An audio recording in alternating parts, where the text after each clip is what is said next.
Subscribe and bicycle kick that like button. The victory against Arsenal was sweet, and now it was time for United's first foray into the Europa League. It was an understatement to say that United were heavy favourites in the group. Finishing in first place would mean they'd avoid a round of 32 against opponents dropping from the Champions League. It was also a chance for Ten Hag to rotate the squad and for fringe players to prove they belong in the first 11. With the team enjoying good momentum in the league, how would they fare against second favourites Real Sociedad at Old Trafford? Come match day, these were the starting 11s for both teams. There were many expected changes, as well as some surprising ones. Maguire and Lindelof came back into the side as centre-back, and Casemiro finally got his first start in midfield as Ronaldo started up front. Eriksen, having played 90 minutes in nearly every match so far, didn't get a rest as he started again in midfield. The fullbacks, Malacia and Dalot, also didn't get a rest owing to injuries to Shaw and Wan-Bissaka being out of favour. De Gea also started in goal, as Dubravka continues to settle into the side. Interestingly, Fred started in attacking midfield, as the two Antonys occupied the wings. The Real Sociedad manager would state before the match that they were coming to play for a win. How would United fare against a team playing in a narrow formation? From the very first moments, the blueprint of the match was set. Sociedad's keeper would invite United's press time and time again before playing it out to his fullback. Munoz heads it onto Kubo, but Maguire was up for it early as he puts in a strong challenge. Kubo will quickly bounce back though, and would cause United issues down the left wing. He picks up the ball in the middle of the pitch. He skips past Casemiro's challenge, and shrugs off Antony, before winning his side to throw near United's corner flag, which really should have been a foul. This was a common sight all throughout the match, Ramiro completely content to hold the ball in the box to draw United forward. The first momentum for United did come from their pressing. Fred applies pressure on Alustundo's pass. Marino takes a heavy first touch, and Fred is there again to poke it to Antony. Antony passes to Casemiro, who threads it through to Fred. Fred gives it back to Casemiro, who swings in a looping cross. The keeper comes for it and spills, but Elanga can't get the second ball as Sociedad clear. United's next moment would again come from an errant pass. Pacheco tries to switch to his fullback, but Malacia is alert and cuts out the pass. Elanga finds Fred as Ronaldo makes the run into the box. Fred tries to flick it over, but Ronaldo is way offside by this point, and the ball sails out for a goal kick. United continue trying to play out from the back. Dalot plays a first-time ball up to Fred. Fred slips, but the defender also misplays the ball, and it goes all the way through to Ronaldo, who is miles offside. Play is allowed to continue anyway, and it looks like Ronaldo should be through. But despite the head start, by the time he gets to the box, two defenders have recovered to put in a challenge, and Ronaldo is unable to even get off a shot. Sociedad very rarely got into United's box in the first half. Antony is unable to control Lindelof's clearance. Munoz recovers and finds Marino, who moves it on to Kubo. Kubo flashes a nice ball across the 6-yard box, but there's no one there to tap it in. Eriksen was by far United's most progressive player of the half, making darting runs forward and putting in dangerous balls into the box, this one just out of reach of Ronaldo. Casemiro wins a header in midfield, and Eriksen is there again to swing the ball out to Elanga.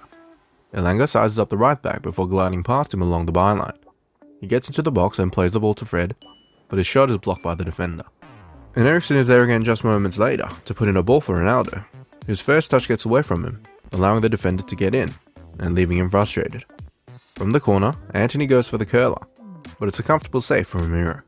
As the match progressed, Ronaldo dropped deeper and deeper to try to link the play. This left the likes of Fred in the box, who wasn't exactly a crossing target. United's best moment of the half came with Ronaldo doing what he does best. Dalot swings in a great cross into the box. Ronaldo leaps like a salmon to head it goalwards. The keeper gets a hand to it, but the header is too powerful as it bounces off the bar and in. United won, Sociedad nil. Or was it? Ronaldo was unfortunately offside, and not for the first time in the match. It was a brilliant header, but the score was still tied at 0-0.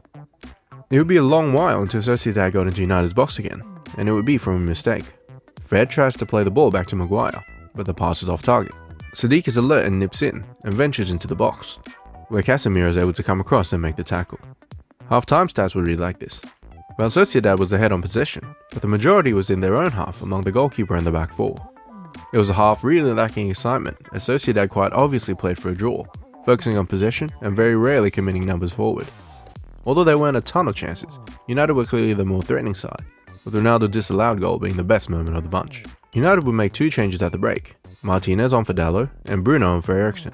This saw Lindelof move to right back, while Fred dropped deeper into Eriksen's role. United came out strong for the second half. Antony plays it to Bruno, who swings in a delicious cross. Ronaldo leaps high again, and a goal seems inevitable, but it comes more off his shoulder than anything and goes wide. a golden opportunity.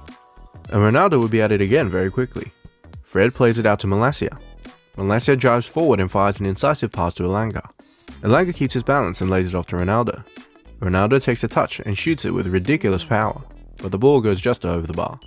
Real Sociedad made a half-time sub of their own, and the big striker would be presented with their best chance so far. Fred gives the ball away in midfield. Munoz recovers and comes charging in field from left back before finding Silva. Silva swings it out to Kubo, who plays in a dangerous cross into the box. Martinez gets caught underneath the ball as Sorloth gets clean contact on the header, which goes just over. A nervy moment for the Argentinian. Martinez would atone for his error straight away, in a big way. Kubo receives the ball on the left wing. He sees Lindelof ahead of him and just starts running at the Swede. He gets by him with ease and plays in another brilliant cross. It looks like a surefire goal for Sorloth, but Martinez makes a ridiculous lunging toenail challenge to take it out of his path. All of his efforts would be for naught, however, as referee incompetence would ruin the day. Sociedad play the corner short. Silva plays it to Kubo. Kubo takes it to the byline and drags it back to Silva. Silva takes a touch and shoots as Martinez flings himself in harm's way. The Sociedad players are up in arms as the referee points to the spot, and the yellow card is shown. Okay, the ref seems pretty confident. It must be a clear penalty. As the ball is struck, Martinez dives in for the challenge. The ball clearly hits off his right knee first, and then onto his elbow. Knee first, and then onto elbow. I repeat, knee first, and then onto elbow. By the letter of the law, if the ball deflects off another part of the body first before hitting the arm, it's not a penalty. So this clearly is not a pen, and VAR is going to overturn it. Or maybe not. Absolute joke. The players are flabbergasted, Ten Hag is flabbergasted, the commentator is flabbergasted, and of course Mendes steps up and scores. Real Sociedad 1, United 0. How undeserved. The goal put a little pep in Sociedad's step, as Cuba takes a speculative effort, which is saved comfortably by De Gea. United will come back with a chance of their own as Bruno swings it in. Casemiro has a free header at the back post, which bounces down and over. Martinez recovers the ball in midfield to poke it to Malacia. He gives it to Elanga before making the overlap. Elanga cuts in and shoots, but Elistundo is there to block it with his head. Elanga is there again on the second attempt, but so is Elistundo with another block. Ten Hag then made his second set of substitutions of the evening as Sancho replaced Antony, and Garnacho replaced Elanga. Malacia finds Garnacho on the wing. He cuts in to find Bruno, who moves it on to Fred, who moves it to Casemiro. Casemiro lines up the shot and hits it with power, and Ramiro is forced to get down to make the save. Ten Hag then made his final substitution of the evening in the 83rd minute, as McNeil came on for a senior debut to replace Malacia. Martinez continued to push United, diving in for challenges, and driving United forward. Fred pings the ball forward. Bruno plays a cushioned header towards the box for Ronaldo. Ronaldo gets there first, and goes down, but despite an arm around the chest, no penalty is called. Martinez finds Garnacho on the edge of the box. He catches it well, but the ball goes just over the bar. United continue piling on the pressure, but Sociedad are able to clear. Sorloth brings it down and is able to outstrength Lindelof, and it's a 2-on-1 as Fred desperately tries to get back. Sorloth drives forward and tries to find substitute Cho, but the pass is just too far in front, and De Gea is able to come and claim. Casemiro would end the final attack of the match for United as Garnacho finds him. He hits it, but it's neither a shot nor cross in the end, as it trickles into Ramiro's arms. There was a penalty shot for Sociedad right at the end as Martinez accidentally treads on Cho's boot, and the boot comes off in a Cinderella moment. If anything, this was more of a pen than what was actually given. And that would be that. Full-time stats would read like this. United were clearly playing with more intent in the second half, as they overtook Real Sociedad in possession and doubled their shot total. But the evenness in shots on target showed that United's chances were not very clear-cut. Sociedad doubled United's foul tally, and it was astonishing how they finished with only one more yellow. A frustrating outing against a mid-table La Liga side. It just wasn't a pen, was it? It was incompetent refereeing or anti-United bias. There was no in-between. From the off, Sociedad demonstrated exactly why the Premier League is the most watched league in the world. Despite their manager saying they were coming to play for a win, their strategy clearly was to wait out the 90 minutes and secure a ball draw, a stark contrast to the approach shown by most lower-tier teams in the Premier League. By no means did United create enough to win the game outright. A draw was the fair result, but alas came the egregious penalty and an unjust loss. Fred was completely ineffectual on the night in either of his roles, both as an attacking midfielder in the first half and as part of the double pivot in the second. While he ran hard for the team as he often does, he lacked the creativity and end product to fill Bruno's shoes.